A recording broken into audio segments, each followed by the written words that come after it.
అందుకే గ్రామ సభలను కేవలం ఒక అధికారిక సమావేశంగా కాకుండా గ్రామ ప్రజాస్వామ్యానికి కేంద్ర బిందువుగా మార్చే ప్రయత్నం చేశాం.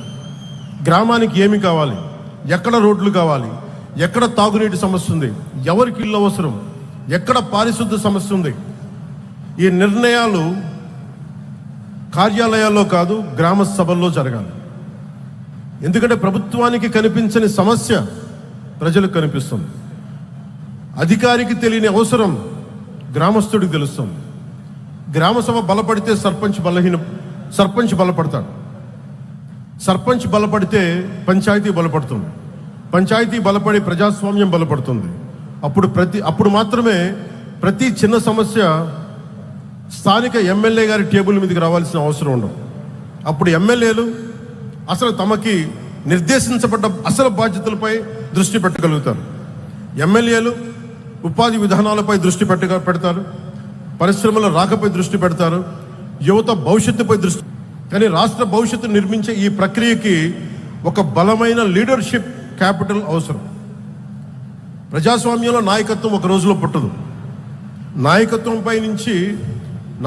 పైనుంచి నియమించబడదు, సమాజం నుంచి ఎదుగుతుంది, గ్రామ సభల్లో రూపుదిద్దుకుంటుంది, పంచాయతీలో తీర్చిదిద్దబడుతుంది. అందుకే పంచాయతీరాజ్ వ్యవస్థ కేవలం అది ఒక నాయకత్వాన్ని తయారు చేసే ఒక ప్రజాస్వామ్య పాఠశాల. మన గౌరవ రాష్ట్రపతి శ్రీమతి ద్రౌపది ముర్ము గారు తన ప్రయాణం స్థానిక సంస్థల నుండే మొదలుపెట్టారు. ఒక నగర పంచాయతీ కౌన్సిలర్గా రాజకీయ ప్రయాణం మొదలుపెట్టారు. లీడర్షిప్ అనేది కేవలం ఒక రాజకీయ నాయకత్వం కాదు.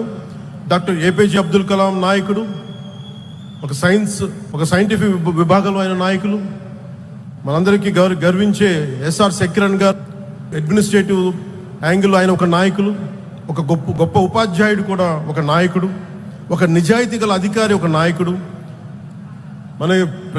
మనకి పంచాయతీని బలోపేతం చేసే సర్పంచ్ కూడా ఒక బలమైన నాయకుడు. భారతదేశంలో మహిళా రాజకీయ నాయకత్వానికి అతిపెద్ద విశ్వవిద్యాలయం పంచాయతీరాజ్ వ్యవస్థ.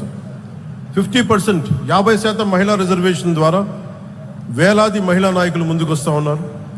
సెల్ఫ్ హెల్ప్ గ్రూప్స్ ద్వారా మహిళలు సామాజిక ఆర్థిక నాయకత్వాన్ని చేపడుతున్నారు.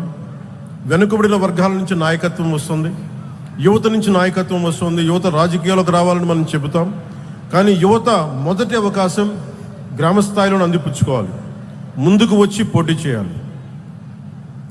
ఇది సోషల్ క్యాపిటల్, ఇది నేషనల్ బిల్డింగ్.